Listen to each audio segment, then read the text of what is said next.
Hi, I'm Tom Lydon, editor of ETF Trends here in Hollywood, Florida at the Inside ETF conference.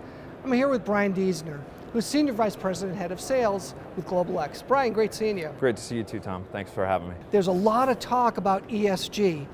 What is ESG specifically, and why are advisors all excited about it? Yeah, it's a great question, Tom. There's several different categories of ESG.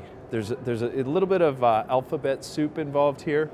Broadly, people can think about it in different buckets of impact investing, things like water and a lot of other direct investments. And then you've got socially responsible investing, SRI, ESG, environmental social governance, as well as another category that we think of at Global X, and that's values-based investing. So a bottom line is it's finding investments that align with the interests and passions of the ultimate end investor.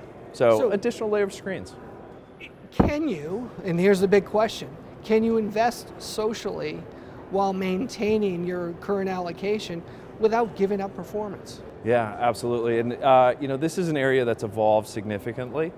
When we look at the evolution of ESG category investments, typically it started with negative screens. And where we're seeing the industry evolve today is much more positive inclusion screens. That, and I'll use an example, Global X did a lot of work based on client interest in developing something of a blend between ESG and SRI. It's the Global X Conscious Companies Index.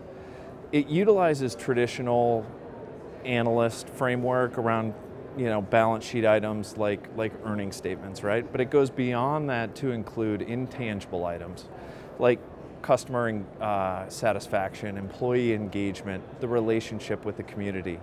Right? These are all positive attributes that we believe is a more holistic approach to financial analysis and offers the potential for better returns. So investors don't need to sacrifice returns in building portfolios that align with their values. Yeah, and the idea behind this approach, where did it come from? Did you hear from institutions? Did you hear from advisors that said, hey, others are not tackling it this way, this is what we're looking for? Yeah, it's a good question. Specifically, it came from both directions for us.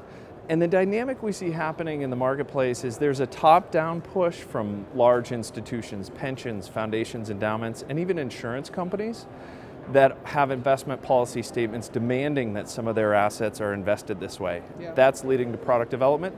But also, individual investors are pushing for these types of investments. More assets are being controlled by women and by younger generations, millennials and Gen Xers, right?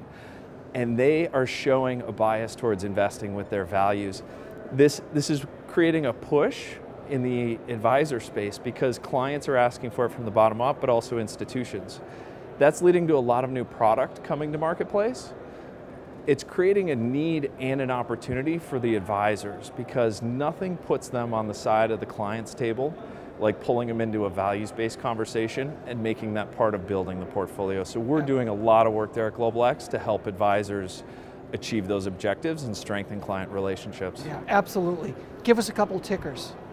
CATH is one, which is our S&P 500 Catholic Values. Yep. That's an example of a fund that has negative screens. Okay. Starts with the S&P 500, screens out companies that violate the U.S. Conference of Catholic Bishops criteria. And then KRMA, Karma, is the ticker for the Global X Conscious Companies Index. Excellent. Great. Brian, great seeing you. Thank you, Tom. Thanks for coming Appreciate by. it.